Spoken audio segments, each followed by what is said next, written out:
What is going on, everyone? Welcome back to iTHRIVE Radio. I'm pumped to give you guys another episode this week. Um, Today we are going to be talking all about alcohol. We were talking about alcohol. This was a question one of my clients actually asked me. Just information about how to include alcohol into your plan, what kind of effect alcohol has on your body composition, on your health, things like this. So I thought it'd be really cool to record a podcast episode on it, so you guys can have this information as well. Um, so um, alcohol. Um, I'll be quite honest, and sometimes I drink not super often, honestly, anymore. Back in college, it was more frequently, maybe, every weekend or so. Maybe like one time during the weekend, we'd go out and drink, we'd have drinks with friends. Obviously, once we were over the age of 21, of course. But now, not so much. Maybe every I don't know, maybe every few weeks to every month, maybe I'll have like one, maybe two drinks, usually just one. So I don't really drink a whole lot. If there's like a special occasion, maybe I'll have a drink. But other than that, if I'm not really going out to dinner for anything special, I don't usually drink. I don't know. It's just not like super enjoyable to me unless I have something like super relaxing going on and it's kind of like a celebration or something. But just some general info about alcohol is kind of the fourth macronutrient. So it contains calories. We know that carbohydrates contain 4 calories per gram, protein 4 calories per gram, and then fat is 9 calories per gram. Well, alcohol is kind of in the middle, almost right in the middle of those three, where alcohol contains 7 calories per gram. Alcohol is, like I said, a fourth macronutrient. It gives us calories, but we don't really need it. It's not something that we need. Our body needs glucose, whether it's we're getting through our food or we're producing glucose in some way. Our body needs dietary fat. You need to be eating dietary fat, or your hormones are going to be all out of whack. And then protein, our bodies need to eat protein for general body functions, building tissues, growth, muscle growth, variety of things. So protein, carbs, and fats are all needed in some way in the body, but alcohol isn't really needed. And it's not really beneficial to us in any way. The only way alcohol could really be beneficial is that, like I kind of mentioned in the beginning, it's like a celebration and you're having maybe one or two drinks and just kind of relaxing, having a good time. Health isn't just obviously physical health, it's also mental health, psychological health. And sometimes, having those kind of celebrations, those days, or maybe like the weekend, you go out to dinner and you have a drink or two with dinner and it just feels really good. You're de-stressing. That could have an overall positive impact on your overall health because you're improving your psychological and your mental health. But it's not really beneficial physiologically in any way. It basically enters the bloodstream directly when you drink it, and our bodies actually metabolize it first. So when we do drink it, if we have like a meal with protein or something, as we're having alcohol, our body will prioritize metabolizing alcohol to kind of get it metabolized and out of our system before it actually breaks down and metabolizes the protein. So how does alcohol affect our body composition or our performance? Um, so we kind of already talked about calories. Alcohol has 7 calories per gram. So when we drink alcohol, we get calories from it. So that is one way that it could affect our body composition because it has calories. Anything that has calories is going to affect our body composition because obviously if we have too many calories, if we have more calories than we burn in a day over a long period of time, a day, a week, a couple weeks, we could end up gaining body weight. And if it is alcohol that you're getting a lot of these excess calories from, it's going to be mostly body fat that you're gaining because alcohol isn't going to be like used to build muscle mass or anything like that. Alcohol can be viewed as what you would call quote unquote empty calories, just because you don't really get any other nutrients or micronutrients along with the alcohol that are beneficial. So if you have like a full or a whole source of food, like a whole grain bread, I mean, you're getting calories from carbs, but you're also getting some nutrients, some fiber, some B vitamins or iron or things like that. Um, Alcohol is also liquid calories, and liquid calories tend to be easier to overconsume. Um, like drinking maybe like a can or two of regular Pepsi or something a day, which can provide you with around like 300 calories. That's usually a lot easier to do than it is to maybe eat, 300 calories of like an apple. It's just easier to drink calories than it is to actually eat calories. And alcohol is another way we could drink those calories. So it's easy to rack up, especially if you're somebody who is going out on the weekend and kind of binge drinking. So you're having 5, 6, 7, 8, 9 drinks in a night. Those calories are going to rack up very, very quickly, especially because we don't usually make the best decisions when we are drinking that much, and it's hard to really tell if we're full or not. It's easier to continue drinking then even more once we kind of get to that point. So one way that it can affect our body composition is just through um, all of the extra calories that we get from drinking alcohol. It can potentially lead to excess weight or excess fat gain over a long period of time.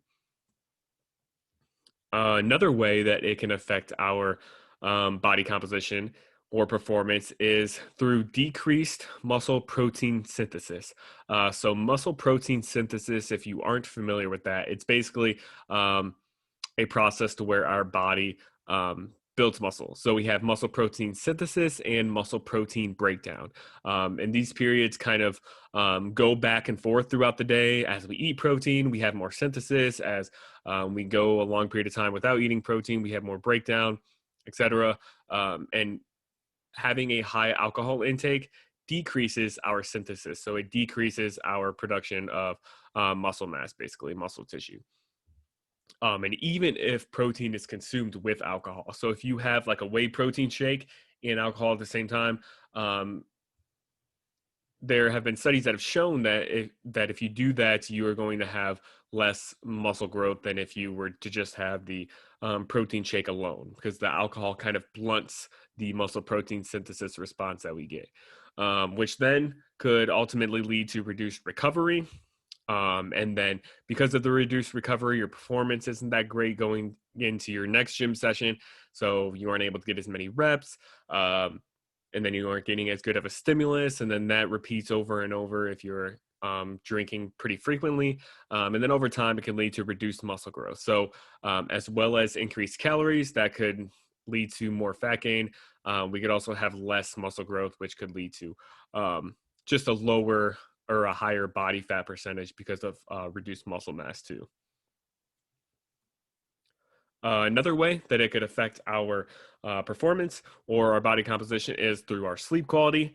So alcohol actually reduces the quality of sleep that we get. So I know a lot of people, they sometimes they drink and they feel like it just puts them right to bed. And just because you are sleeping, it doesn't mean that the quality of the sleep that you are getting is actually optimal or good.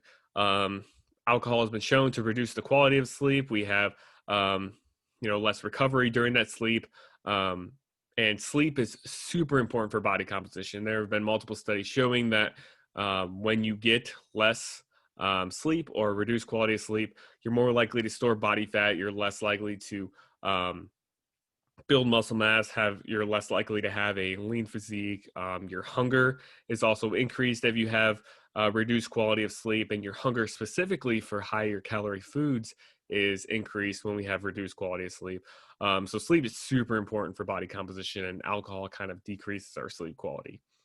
Alcohol also leads to dehydration, and we lose a lot of electrolytes as well.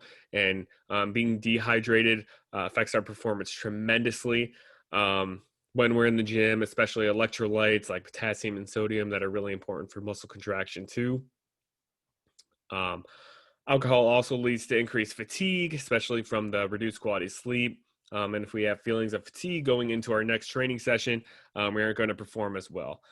Same thing goes to if you are drinking a lot, like the binge drinking, like I kind of mentioned, and you are waking up with a hangover, you have a lot of nausea, vomiting, you're probably not going to feel the best in your training session that next morning or even that next day later on in the day, which then can affect your performance.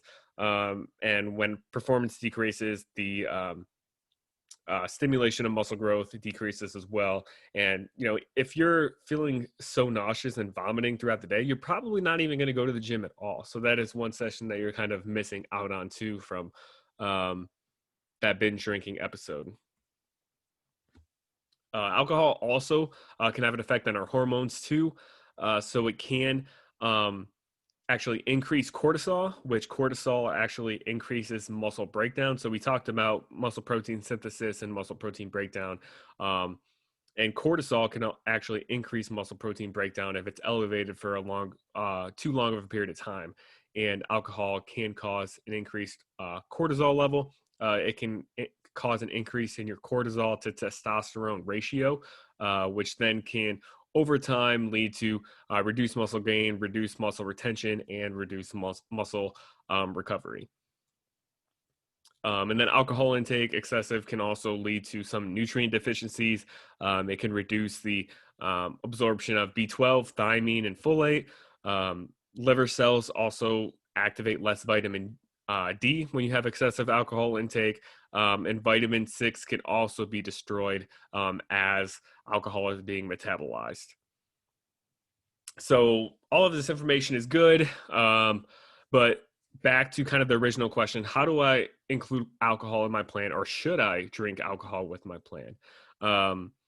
Well, I'm not going to give you, a yes or no answer, but it all depends. But here are some questions that you can really ask yourself to give you a good idea of if you should include alcohol, or when you should include alcohol, or how much of the alcohol you should include. So question number one would be, ask yourself, do you really want to drink it? It's really easy to go out with a group of friends, go out with family, and maybe you go out to dinner and everyone's ordering a drink and you're just sitting there, you know, I really don't want an alcoholic drink. I just don't really want one right now. You just feel like you'd prefer water, or you prefer maybe like a Diet Coke or something. But everyone else is ordering some kind of special beer, some craft beer or something, and you kind of feel pressured to order one then because everyone else is. That would be a situation where I would say, you probably shouldn't. You probably shouldn't do something just because you kind of feel pressured because of everyone else around you is doing it, if it's something that you really don't want.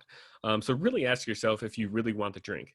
If you don't, then don't order it or don't get it. But if you do, then go ahead and do it. How much alcohol do you want to drink?